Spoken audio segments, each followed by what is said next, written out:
বসো, তোমাকে এখনই বসতে হবে। বসিয়ে তারপরে তার প্রশ্ন শুরু হবে, মান রব্বুকা মা দীনুকা ওমান নবিয়ুকা, তোমার রবকে, তোমার দিন কি, তোমার নবীকে। আল্লাহর নবী বলছেন, যে লোকটা ঠিক ঠিক উত্তর দিয়ে দিল, রব্বি আল্লাহ, আমার রব হলো আল্লাহ, দীনুল ইসলাম, আমার দিনের নাম হচ্ছে ইসলাম, ওমান নবিয়ুকা, নবী মুহাম্মদুর রাসূলুল্লাহ, জোরে বলেন সাল্লাল্লাহু আলাইহি ওয়াসাল্লাম।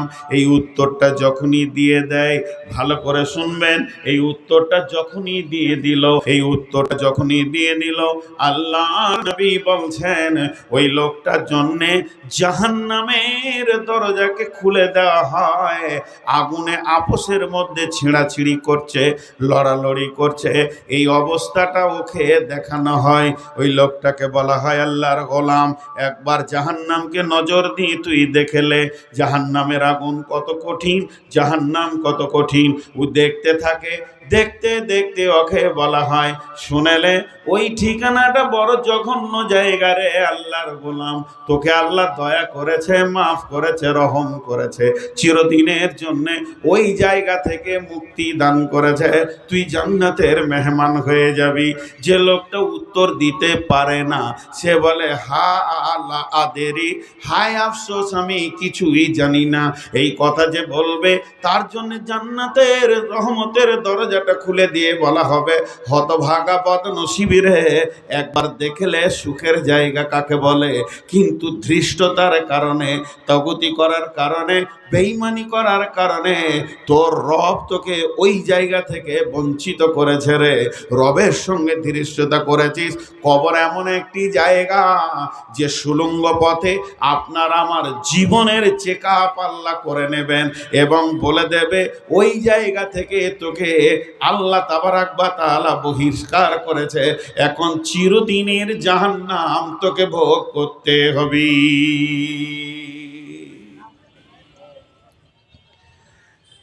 এর নাম কবর।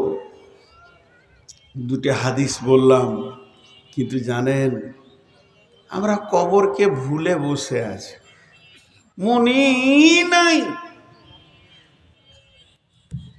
অনেক ডিস্টার্ব হচ্ছে আজকের সভাতে। ছোট্ট করে বলছি, যেগুলি লোক দাঁড়িয়ে আছেন হাতগুলো ধরে বলছি, একটু রোদে আসেন, আল্লাহ খুশি হবেন। আর যেগুলো মাদ্রাসা পড়া ছাত্র, মাথায় টুপি নিয়ে তোমরা আলেমের জগতে যাবে, আর ওইভাবে যদি আমার নজরের সামনে থাকো, তাহলে তোমাদের প্রতি আমার ধারণাটা, দোয়াটা কি হবে? বা সোনামানিক, রোদে আসেন, আল্লাহ খুশি হবেন।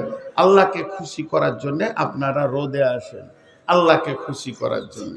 আমি বহুত মহব্বতের সঙ্গে বলছি, ভাই যারা দাঁড়িয়ে আছেন, আল্লাহর গোলাম, রসুলের উম্মত, সময়কে নষ্ট না করি এবং আল্লাহর জন্যে আসি, আল্লাহর জন্যে, আল্লাহকে ভালোবাসার জন্য।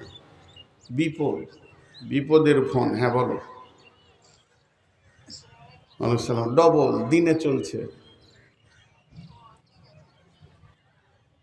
সবাই কাবু। এখানে বাড়ি থেকে ফোন এসছে, তো আল্লাহ রস্তে বলছে আপনারা দাঁড়িয়ে যান, বসে যান, দাঁড়িয়ে থাকিয়েন না। তা আল্লাহ তাবারক ওয়া তাআলা কি সুন্দর ফিটিং করেছেন দেখেন। হযরতে ওসমান গনি রাদিয়াল্লাহু তাআলা আনহু কবরের কথা শুনে কাঁদতেন, এত কাঁদতেন, এত কাঁদতেন যে জাহান্নামের কথা শুনে অত কাঁদতেন না। জি, আমাদের তো আল্লাহর ভয় নাই। ঈদের দিন কি কাঁদার দিন? জি ভাই বলেন, ঈদের দিন কি কাঁদার দিন? ঈদের আবিধানিক অর্থ